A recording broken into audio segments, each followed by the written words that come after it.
अगर वो उन्हें अच्छी हरकत की होती तो जब वो जहाज में चढ़ते होते तो लोग उनके लिए तालियां बजाते, लेकिन उल्टा लोग वीडियोस बना रहे हैं, उनको गालियां दे रहे हैं। आप जहां भी जाएंगे आपका इसी तरीके से वेलकम करेगी ओवरसीज पाकिस्तानी। हम आने वाले दूसरे जो लोग हैं ना, जो इनको निशाने इबरत बना रहे हैं, हमको बेवकूफ नहीं अपना टाइम निकाल के अपनी एनर्जी जाया कर रहे हैं। आप सब लोगों से रिक्वेस्ट है, आप बाहर आइएगा 29 को।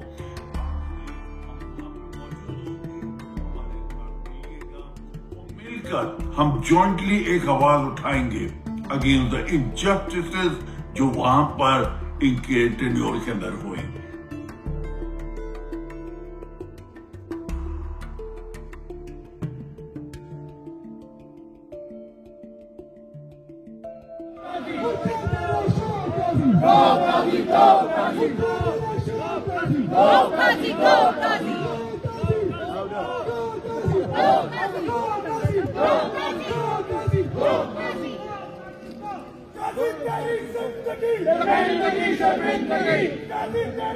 जैसे यहाँ पे ये अपने बंदों का सामना नहीं कर सकता, ये अंदर बैठा हुआ है चूहा बन के।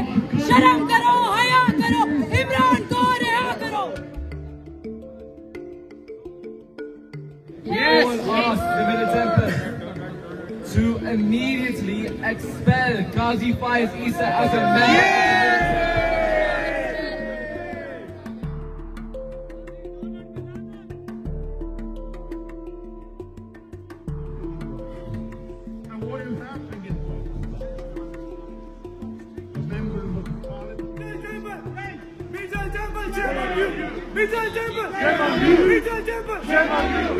आपको आवाज़ उठाना तो आपका फ़र्ज़ है। अब ये तो नहीं होता कि मैं आवाज़ तभी उठाऊंगा जब फ़ायदा हो। हु कैन टेल कि कब फ़ायदा होगा इसका।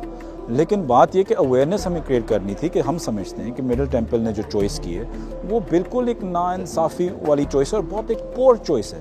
अंग्रेज़ी में एक मिसाल है, what goes around comes around. आप जैसा करोगे वैसा भरोगे। अगर इन्होंने यहाँ पे पाकिस्तान में कुछ पाकिस्तान की जुडिशरी के लिए, वहाँ के अदल के निज़ाम के लिए, जस्टिस के लिए कुछ अच्छा किया होता तो आज यहाँ पे ये लोग जमा होकर इनके लिए शेम शेम के नारे ना लगा रहे होते। यस, इट्स वेरी गुड कि पाकिस्तानी को किया होता, लेकिन बेहतर ड्यू डिलिजेंस होनी चाहिए थी कि इस पाकिस्तानी ने पाकिस्तान की जस्टिस के लिए क्या किया हुआ। आज जो पाकिस्तान में साहिब इख्तियार हैं, पावर में हैं, जो लोग जो जिनके पास पावर है, एक दिन उन्होंने भी रिटायर होना है और उनका भी जिल्लत उनका मुकद्दर होगी। आगे जी यही कर रहे हैं कि वी आर डिमांडिंग जस्टिस। हम घड़ी घड़ी इसके ऊपर जाएंगे। हम पार्लियामेंट के पास गए,